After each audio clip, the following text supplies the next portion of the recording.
네, 안녕하세요, 여러분. 오랜만에 제가 여러분께 인사드리고 있는데요. 이번 주는 정말 바쁘게 움직이다 보니 제가 영상을 편집할 시간이 없어서 이렇게 늦게 여러분께 영상을 올려드린 점 너무 안타깝게 생각하고요.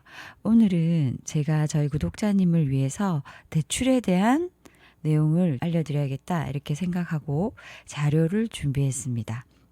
어, 처음에 여러분 조금 불편하신 분도 계시겠지만 잔소리 조금 하고 시작할게요. 일단 제가 먼저 여러분들께 말씀드리고 싶은 부분은 제가 오늘 대출에 대한 내용을 다룬다고 해서 대출에 대한 권장을 위한 내용이 절대 아닙니다. 나에게 적절한 시기에 활용을 하려면 우리가 알아야 되겠죠. 적을 알고 나를 알면 백전백승이다. 물론 다 아시겠지만 우리가 알아야지 나에게 맞는 대출을 활용할 수 있다. 이렇게 생각하시면 좋겠고요. 다시 한번 강조합니다. 이 대출이라는 것을 여러분들께서 이렇게 생각하셨으면 좋겠습니다. 핸드폰 사용을 익히듯이 대출의 룰을 익힌다는 생각으로 접근해 주셨으면 좋겠고요. 그리고 남들이 대화할 때 내가 말을 알아들을 수 있어야 됩니다. 그리고 대출에 대한 합리적인 사고를 해야 됩니다. 우리가 대출 이러면 빚지는 거야 무서워 이럴수록 더욱더 공부하고 철저하게 대비해야 된다는 거. 그리고 대출이라는 게요. 우리가 이런 받는 순서도 중요하고 그 받는 순서에 따라서 대출 금액도 달라진다는 부분들 꼭 유념해 두셨으면 좋겠습니다. 대출이라고 해서 다 같은 대출이 아닙니다. 좋은 빚, 나쁜 빚 이러한 것들은요. 상황이 나를 어렵게 만들 수 있습니다. 그렇기 때문에 저희는 더욱더 돈 공부를 해야 되겠죠. 나에게 플러스가 된다. 그러면 좋은 빚이죠. 나에게 마이너스가 된다. 당연히 나쁜 빚이죠. 저희가 부동산 상승기 때는 빚을 내지 않는 사람이 오히려 더 손해인 그런 시기였어요. 그래서 비투, 영끌 막 이런 말들이 많이 쏟아져 나왔잖아요. 하지만 하락기가 됐을 때 그렇게 영끌한 빚이 그때는 나의 인생의 플러스가 되었던 빚이 하락기가 되었을 때 마이너스로 작용해서 발목을 잡았다. 이렇게 생각하시면 되겠죠.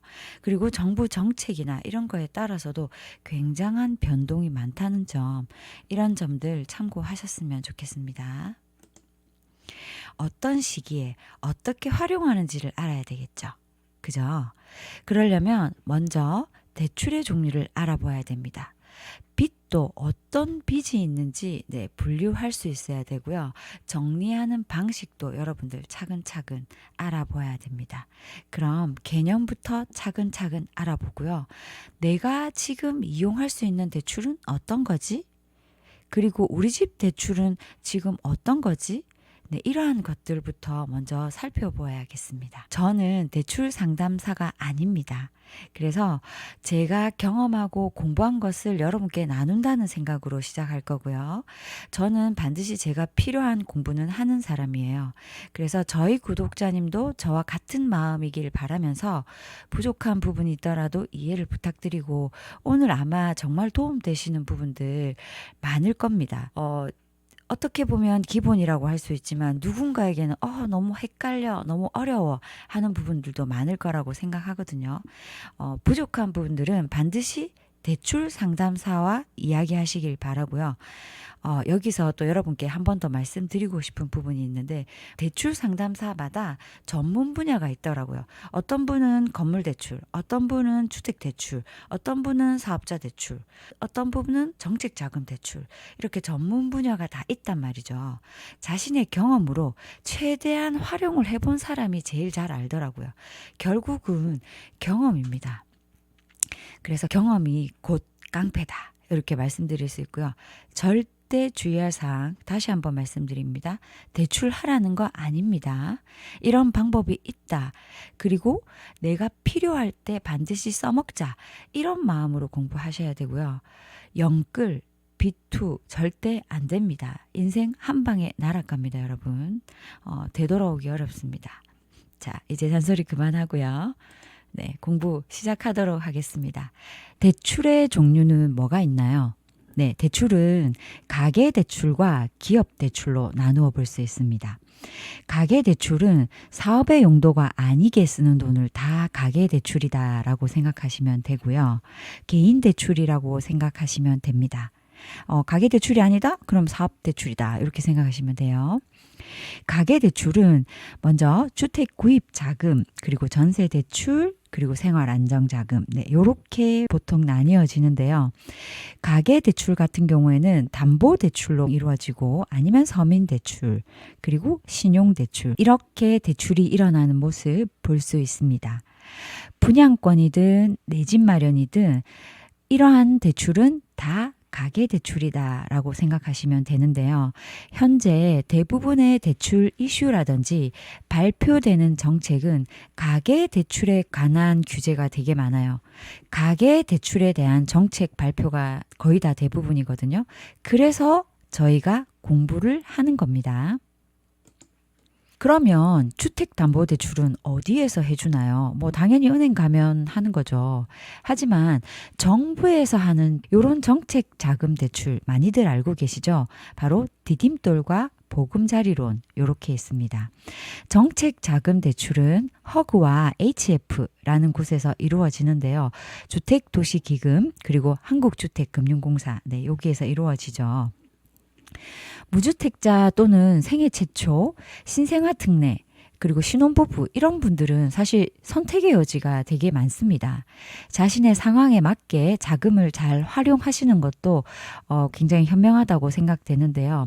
이러한 제도라는 게 있을 때 잘 활용을 해야지 이게 만약에 우리가 부동산 상승기라든지 또는 하락기 때 이 대출이 사라질 수도 있거든요. 나에게 어떠한 것이 해당되는지를 잘 살펴보고 체크하는 것도 여러분 정말 중요한 재테크의 하나다라고 생각하시면 될 것 같습니다. 네, 그래서 분양권에 대해서 한 가지 이런 팁들을 드리자면 중도금 대출이 보통 허그에서 되는데요. 규제 지역 같은 경우에는 세대당 한 건, 비규제 지역 같은 경우에는 세대당 두 건이 되거든요. 허그에서. 이러한 경우에 만약에 내가 비규제 지역을 먼저 당첨이 되고 규제 지역에 만약에 분양권이 당첨이 됐다. 그러면 규제 지역에 당첨된 중도금 대출은 나오지 않습니다. 네, 룰들을 잘 아시고 여러분이 규제 지역에 먼저 분양권에 당첨되시고 그 다음에 비규제 지역에 된다면 두 개 다 나오는 거죠. 그래서 이러한 것들도 미리미리 꼼꼼하게 체크해서 공부해 놓으시고 여러분들의 대출이라든지 자금 계획에 차질이 없도록 하셨으면 좋겠습니다. 우선 주택담보대출에 대해서 제가 여러분들께 말씀을 드릴 건데요.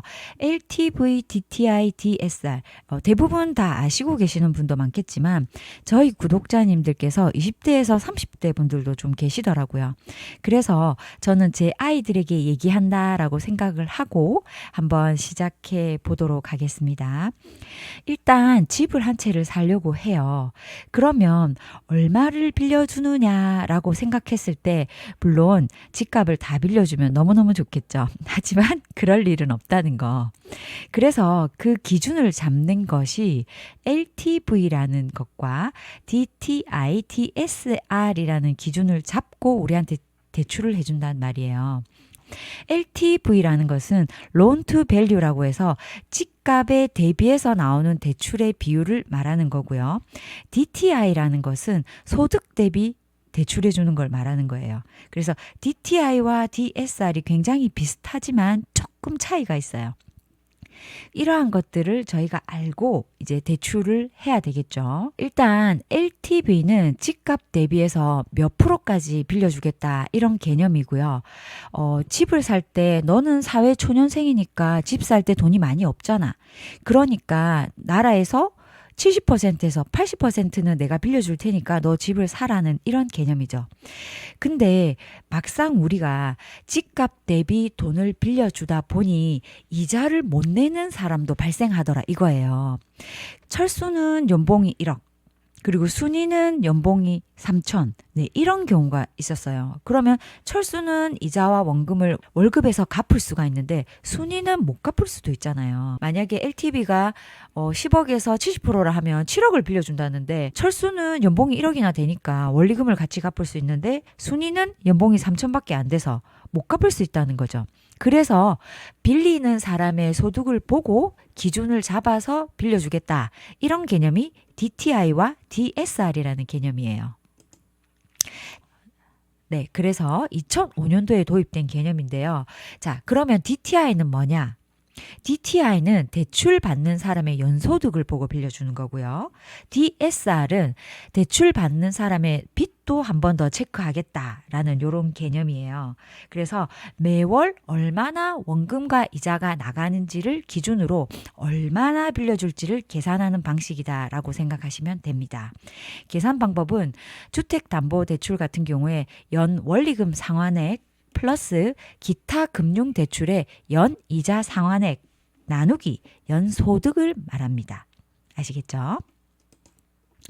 그렇다면 우리가 LTV로 80%를 이렇게 빌릴 수 있다고 해도요. DTI와 DSR이 안 되면 돈을 빌릴 수 없다는 거죠. 그죠? 여기에서 LTV는 네이버에 나오는 그런 호가가 아니라 KB 시세를 기준으로 잡습니다. 실거래가 기준으로 잡아서 KB 시세 기준이 각 아파트, 각 집마다 어느 정도는 책정이 되어 있습니다. 그래서 DTI는 개인 소득을 보고 결정을 하는데 주택담보대출에서 원금과 이자, 여기에서 신용대출 또는 기타 대출이 있을 때 이자 부분만 보겠다라고 해서 DTI를 체크할 수 있고요. 그리고 DSR은 개인 소득을 보고 결정을 하는데 여기에서는 주택담보대출 그리고 신용대출의 원금과 이자도 같이 보겠다라는 개념이에요. 그래서 DSR이 좀 더 빡세죠. 먼저 지역별로 한번 볼게요. 일단 생애 최초 같은 경우에는 6억 이하의 집을 구매할 때 정책 자금을 쓴다면 LTV는 80까지 해주겠다라고 생각하시면 돼요.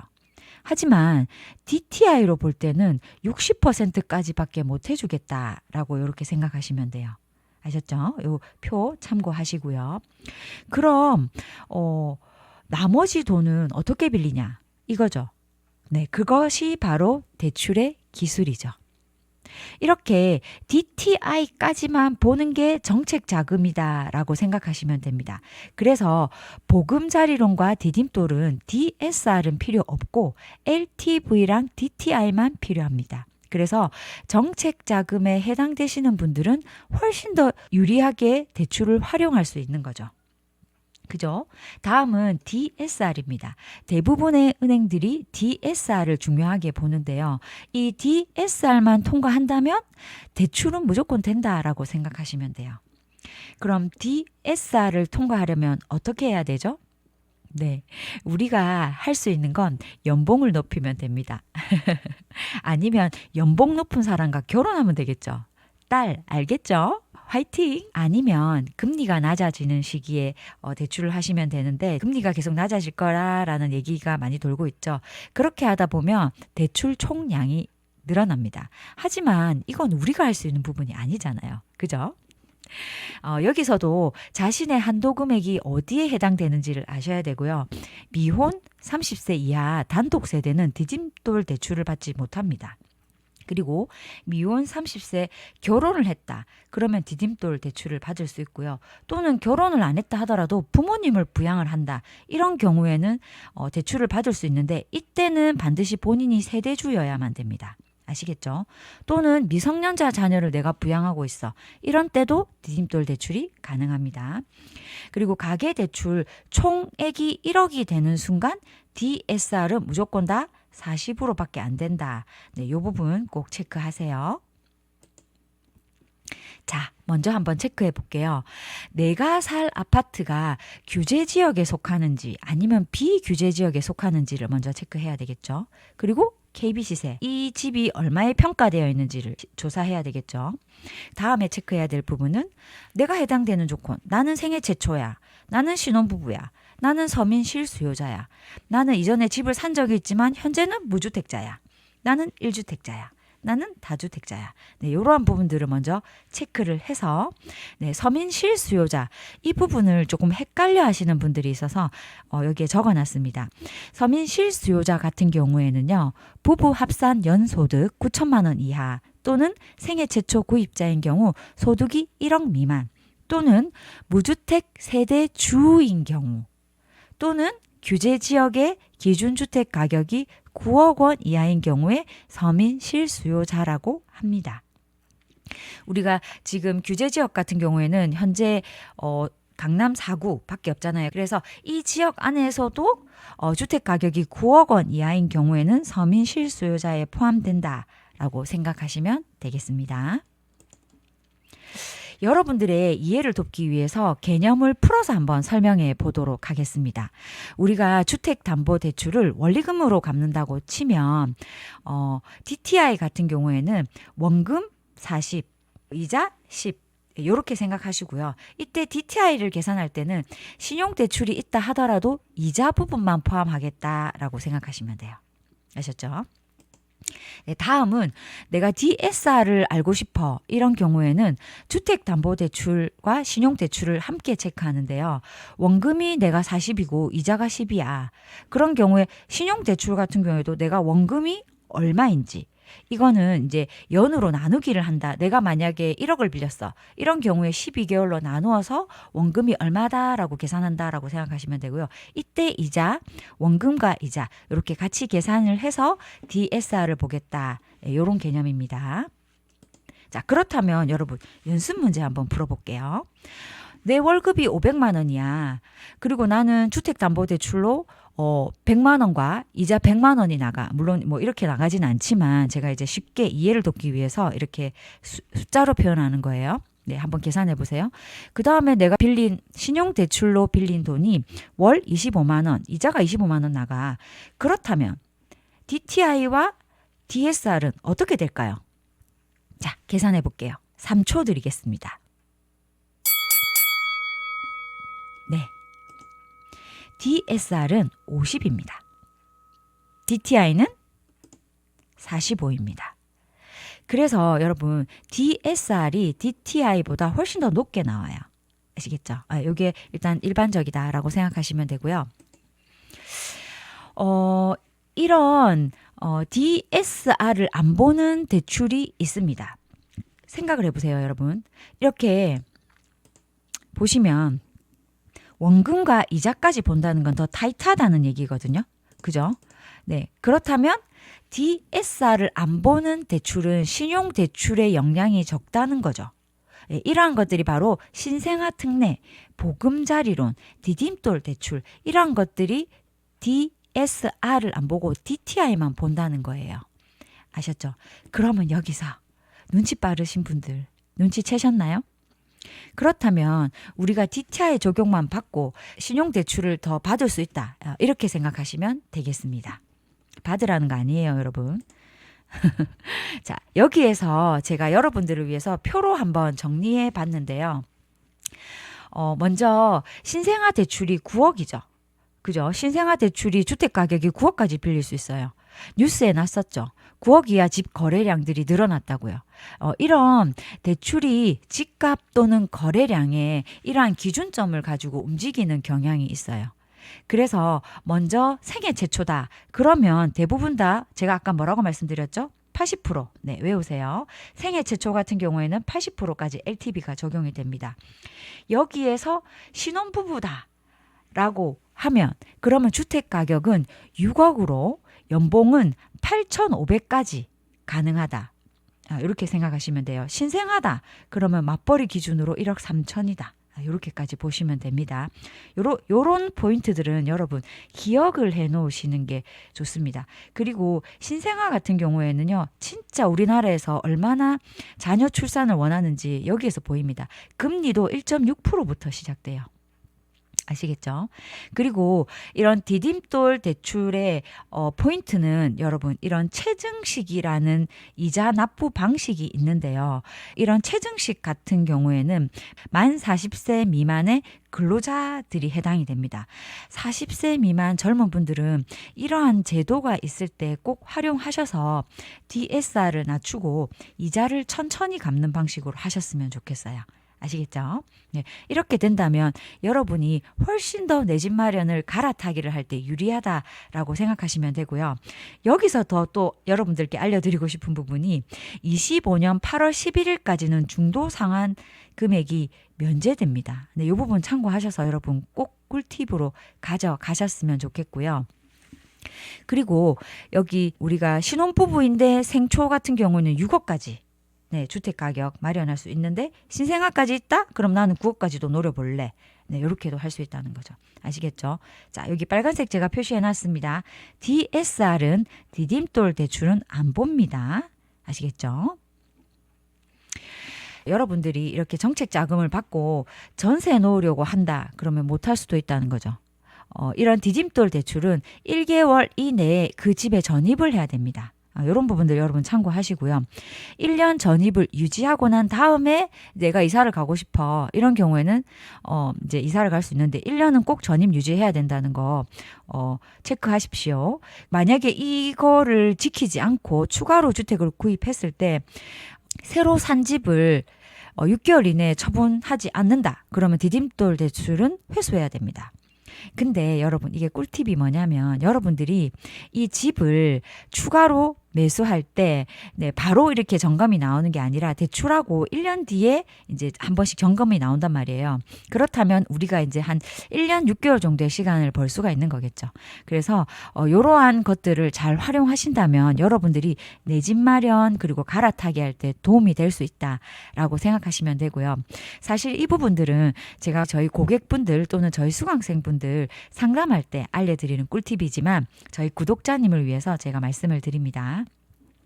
그리고 디딤돌 신생아 보금자리는 DTI 60만 본다. 요거 아시고요. 연소득 2,500만 원 같은 경우에는 2억 5천 대출이 나오고요. 연소득 3천만 원 같은 경우에는 3억 원 정도 대출이 나온다. 이렇게 보면 되고 연소득 4천만 원 같은 경우에는 4억 정도 대출 나온다라고 생각하시면 되고 나의 연소득의 10배 정도 대출을 받을 수 있다라고 생각하시면 대충 계산이 맞을 거예요. 그래서 소득이 낮아도 대출을 좀 더 받을 수 있는 게 바로 이 정책자금 대출입니다. 아시겠죠? 디딤돌 대출은 근로소득자 또는 건강보험료 3개월 납부 내역이 있으면 됩니다. 그래서 이런 인정소득자가 필요하고요. 이런 디딤돌 대출 같은 경우에는 카드 내역, 그러니까 신고소득자 같은 경우에는 불가능하다는 거 아시고 계셨으면 좋겠고 이런 디딤돌 대출을 받기 위해서 어떤 분들은 취직하시는 분도 봤어요, 제가. 네, 이런 부분들 체크하시고 다음은 보금자리론입니다. 이것은 생애 최초와 일반을 활용할 때 많이 쓰이는데요. 보금자리론을 이용해서 1주택자 같은 경우에는 임차 보증금 반환도 가능하다는 점. 네, 요 점 참고하시고 주택 가격은 6억 기준으로 나옵니다. 네. 자, 여기에서 체크할 때 우리가 6억짜리 집을 매수할 때 LTV 70 또는 80이죠. 그리고 DTI는 60이잖아요. 그럼 대출을 3억 6천 대출하고 그러면 필요한 돈이 우리가 얼마가 더 필요하죠? 그러면 2억 4천 정도죠.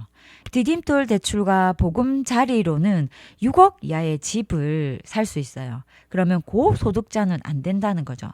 그러면 연봉이 7천에서 8,500만 원까지 이렇게 체크할 수 있다는 거 한 번 더 말씀드리고 보금자리론 40년 기준으로 3.9%에서 추가 감면이 되는 부분들이 있어요. 신혼 7년이면 0.2% 할인 추가되고요. 만 39세 이하 연봉 7천 이하면 0.1% 감면된다고 합니다. 그래서 3.7% 정도 된다 이렇게 생각하시면 되고 보금자리로는 주택금융 콜센터를 활용하시던지 아니면 홈페이지 활용하시면 좀 더 사항들이 나와 있다는 점 참고하시고 은행 또는 보금자리론을 활용해서 9억짜리 집을 사고 싶은 사람들은 자신의 상환 능력에 맞춰서 대출을 잘 활용하시면 좋겠습니다. 자, 연봉이 높으신 분들은요, 은행 대출을 좀 더 활용을 해서 입지가 좋은 지역을 선택하는 것도 좋겠죠. 그래서 생애 최초를 활용을 하면 80%이기는 하지만 최대 대출 한도가 6억이라는 점이에요. 그래서 이러한 부분들을 알기 때문에 어떤 분은 DSR을 잘 체크하셔가지고 오히려 생애 최초를 쓰지 않고 대출을 하시는 분도 제가 봤습니다. 그래서 자신의 DSR을 잘 체크하셔야 됩니다. 아셨죠? 그래서 오늘 보여드리는 이 표는 여러분들께 제가 우리 구독자분들을 위해서 PDF 파일로 보내드릴 예정입니다. 아래 고정 댓글에 제가 링크를 달아 놓을 테니까요. 구글 폼을 작성해 주시면 네, 이 PDF 파일로 오늘 보여드린 이 표 자료를 남겨드리도록 하겠습니다. 저희 구독자님을 위한 선물입니다. 그리고 방 공제 부분이 있습니다. 예전에는 방 공제를 하지 않았는데요. 이렇게 정책 자금을 이용하면 요즘은 이렇게 방 공제를 하는 분위기라고 하시네요. 그래서 주택 보증이라는 그 MCG라는 제도를 이용하면 방 공제를 하지 않았습니다. 네. 하지만 이제 요새 한다고 하니까 네, 참고하시고요. 서울은 5,500만 원, 그리고 수도권은 4,800만 원. 네. 그래서 서울 수도권 연소득 4천만 원 이하, 주택 가격 3억 원 이하는 제외된다고 합니다. 이제 요 부분은 방 공제 안 한다는 거죠. 그죠? 네, 요 부분 참고하십시오. 다음은 여러분의 DTI, DSR을 구하는 어플입니다. 자, 부동산 계산기라는 어플 저번 영상에서도 한번 말씀드렸는데 핸드폰으로도 가능합니다. 그래서 이 부분들을 잘 클릭하시면 여러분의 DTI와 DSR은 어느 정도 계산을 하고 은행에 상담을 할 수 있다는 거죠. 자, 여기에서 보면 저희가 DTI를 먼저 한번 계산해 볼게요. 여기 DTI 있죠. 그래서 원리금, 균등 분할, 금리는 직접 입력한다고 이렇게 체크를 하시고 DTI 계산을 한번 해볼게요. 여러분의 연소득이 5천만 원이다.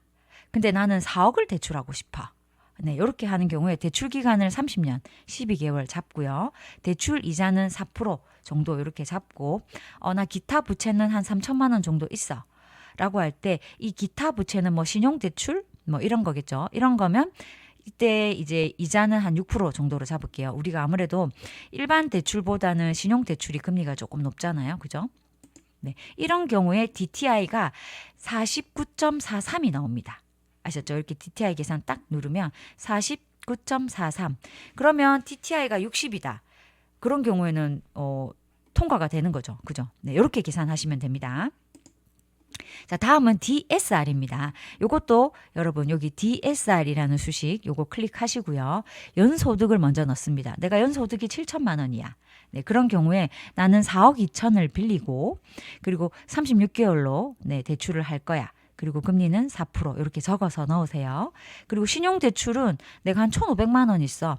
그리고 신용대출은 한 60개월 정도, 한 5년 정도 거치하고 있다. 이렇게 생각하시고 6% 정도로 계산했을 때 이렇게 딱 클릭을 하면 39.31%. 네, 이렇게 나옵니다. 이렇게 한번 수식을 넣어보세요. 여러분들도. 제가 지금 계산을 다 해드리고 싶은데 시간 관계상 너무 양이 많아가지고 네. 그래서 이렇게 DTI가 40% 안에 들어오면 네, 우리가 4억 2천은 빌릴 수 있다. 요렇게 되는 거고요. 만약에 내가 이 금융권에 빌리겠다 하면 50%까지 올릴 수 있다는 거죠. 그죠? 요 부분 참고해서 계산 한번 해보세요. 다음은 연봉에 따른 대출 금액을 한번 체크해 볼게요. 만약에 내가 연봉이 5천만 원이야. 그러면 실수령액이 요 정도 되겠죠. 그러면 연봉에 따른 상환액이 월 163만 원이 되고요. 연 1950만 원 정도 상환하게 됩니다. 이때 DSR 40%가 적용이 되면 3.4억 정도 대출 가능한데 만약에 내가 이 금융권에 빌릴 거야. 그러면 4.36억까지 빌릴 수 있다. 이렇게 체크하시면 되고요.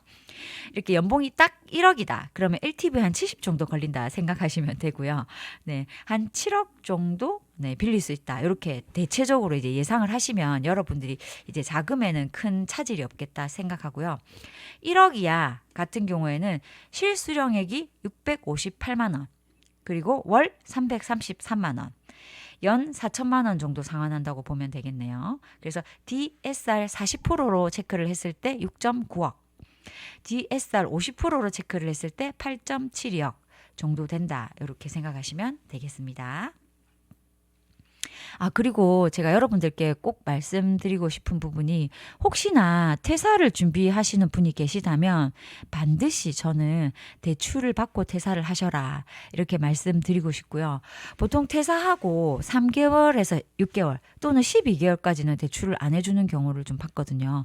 그래서 이러한 것들을 여러분들이 아신다면 내가 퇴사할 건데 안 그래도 이제 조금 더 타이트하게 고민을 하잖아요. 그렇지만 나중에는 오히려 이 대출이 되지 않음으로써 힘든 상황들이 훨씬 더 많이 발생해요. 특히 7월 달에 DSR 3단계가 적용된다고 하니까 이러한 부분들을 고려하셔서 만약에 내가 퇴사를 준비할 거다라고 하면 내가 내 집 마련 계획이 있으신 분들은 취직을 언제 할지 몰라. 아직 계획 없어. 좀 쉬고 싶어. 이런 분들은 미리 퇴사하기 전에 대출을 알아보시거나 이렇게 대출을 먼저 준비하시고 퇴사하시는 거를 일단 한번 말씀드려 보도록 하겠습니다. 은행별로 말씀을 한번 드릴 건데요. 일단 첫 번째 은행은 1금융권이 있고요. 2금융권이 있어요. 보통 3금융 하면 우리가 이제 캐피탈 이렇게도 생각은 하는데 2금융이라고 하면 되게 어르신들은 되게 두려워하세요. 이제 막 이게 드라마에서 너무 그런 걸 많이 봤잖아요. 네. 근데 우리가 지금 이제 대출에 대한 공부를 하고 있으니까 잘 알고 대응하면 된다는 거죠. 그래서 저는 캐피탈 막 이런 걸 말씀드리는 건 아니고요. 일단 1금융권은 시중에 있는 은행, KB은행, 하나은행, 우리은행 뭐 이런 곳들이죠. 그리고 농협은행. 그래서 어떤 분들이 농협 같은 경우에는 무조건 1금융이라고 생각하시는 분도 있는데 농협 같은 경우에는 2금융으로 넘어가는 그런 농협도 있습니다. 아시겠죠? 이런 것들도 여러분이 가서 물어보면 여기가 1금융인지 2금융인지도 체크할 수 있습니다. 그리고 요즘에 이제 많이 활성화되어 있는 인터넷 은행들이 있죠. 카카오, 그리고 토스, K뱅크 이런 것들 있죠. 이런 것들도 여러분 잘 활용하시면 좋은 꿀팁이 되지 않을까 이렇게 생각을 하고요. 카카오 같은 경우에는 중도 상환 수수료가 없어서 최근에는 오픈런 행사도 많이 한다고 하더라고요. 그래서 새벽 6시부터 카카오 대출 받기 위해서 이렇게 클릭을 한다는 얘기도 있더라고요. 그리고 제가 저희 세입자들을 보면서 느낀 건데 여러분들이 대출을 하실 때 부동산 전자계약서들도 활용을 하시면 이자율을 낮추는데 도움이 꽤 되더라고요. 그리고 1금융권 같은 경우에는 은행 부수거래, 뭐 보험에 가입한다든지 뭐 청약에 가입한다든지 이렇게 이자를 낮추는 방법도 있으니까 이런 부분들을 잘 활용하시고 그리고 2금융 같은 경우에는 보험사라든지 상호금융 그리고 저축은행들이 있는데 이자율은 한 0.5 정도 차이가 나거든요. 1금융보다. 근데 DSR을 50까지 빌려주면 대출 한도액이 늘어나는 거잖아요. 그래서 개인마다 차이는 있지만 내가 어떤 금융사를 이용하는지도 여러분들이 공부하는 만큼 대출이 보입니다. 그리고 여러분 대출은요 꼭 주거래은행일 필요는 없습니다. 내 월급 통장에 들어오는 그런 주거래 은행이 아니어도요. 나에게 금리 혜택을 주든지 아니면 대출을 더 많이 해주는 은행을 찾든지 이러한 것들을 정말 많이 비교해 보시고요. 금리가 적은 곳을 원하시는 분은 또 금리 적은 곳으로 갈아타기를 하시고 또는 내가 만약에 대출 한도를 더 늘리고 싶어. 이러한 내 조건에 따라서 기준을 세우고 은행을 선택하셨으면 좋겠습니다. 7월 달이 되면 이제 우리가 대출 한도라든지 이런 게 줄어드는 효과가 나타나거든요. 스트레스 DSR이 이제 적용이 되면 대출 한도가 여러분들이 원래 빌릴 수 있는 금액에서 한 5천만 원 정도가 낮아진다고 하니까 내 집 마련해야 되는 분들은 지금 빠르게 움직이시는 분들도 계시다고 제가 많이 듣고 있습니다. 그래서 우리 구독자님들도 이러한 부분들을 참고하셔서 은행에 한번 알아보세요. 그리고 네이버에 이렇게 검색을 하면요. 주택대출 금리 비교 사이트도 있어요. 근데 이렇게 여기에 다 나와 있는 건 아니라는 거거든요. 그렇기 때문에 직접 이제 대출 상담사라든지 은행을 통해서 체크를 한 번 더 해주시고요. 제가 앞에서 말씀드렸죠.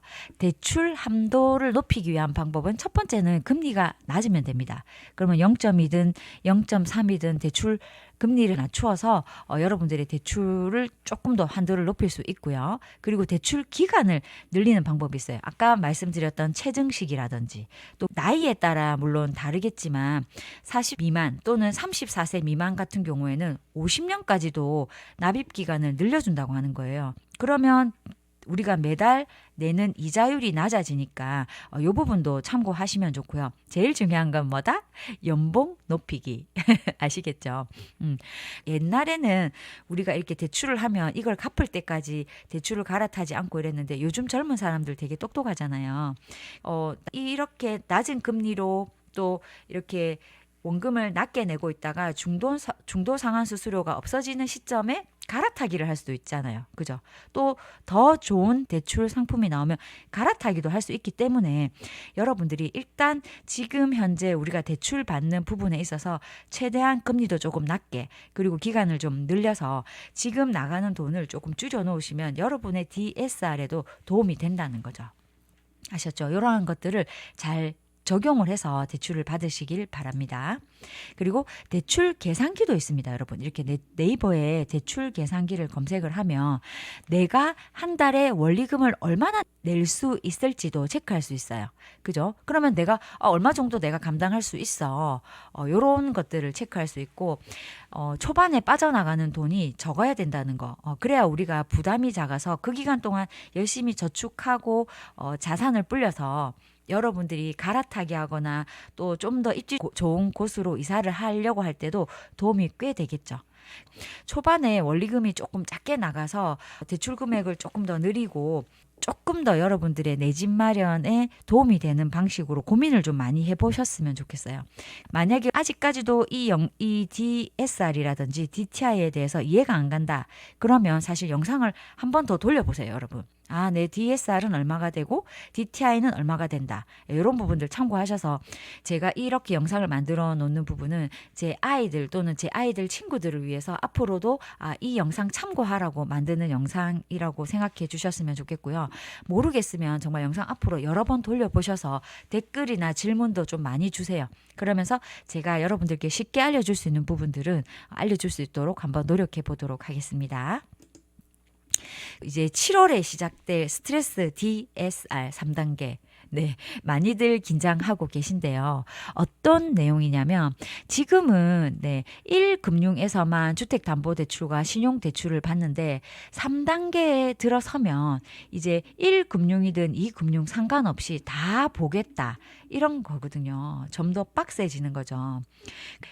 이렇게 이 금융까지도 더 타이트하게 원리금과 이자를 체크를 하는데 여기에 가산금리까지 적용을 해서 대출량을 더 줄이겠다는 전략입니다.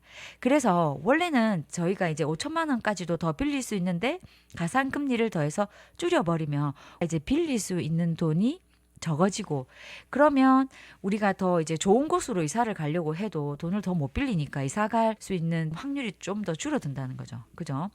이제 정부 입장에서는 주택담보대출의 안정성을 높이는 건데 우리 입장에서는 결국 대출 한도가 줄어드는 결과가 나타난다라고 생각하시면 됩니다. 지금 현재 대출을 많이 신청하고 계신다고 하시더라고요. 이제 7월 되기 전에. 그래서 지금 굉장히 대출 담당자분들이 바쁘다는 얘기를 제가 듣고 있고요. 예를 들어서 여러분 만약에 7월 1일부터 DSR 3단계가 적용이 된다면 분양권 같은 경우에 제가 볼게요. 분양권 같은 경우에 지금 여러분들이 취득을 하잖아요. 그러면 아직은 우리가 DSR 2단계죠. 그러면 2단계 기준으로 적용을 해서 나중에 잔금 대출을 해준다는 겁니다. 무슨 말인지 아시겠죠? 7월 이후에 이제 잔금을 치실 분이 계시더라도 만약에 7월 이전에 여러분들이 계약을 하고 7월 이후에 잔금을 친다. 지금 이제 4월 말이니까 이런 경우에 미리 계약을 해놓고 대출 신청을 해놓으시는 것도 전략이다. 이렇게 생각하시면 됩니다. 아셨죠? 이게 여러분 타이밍이라는 거예요.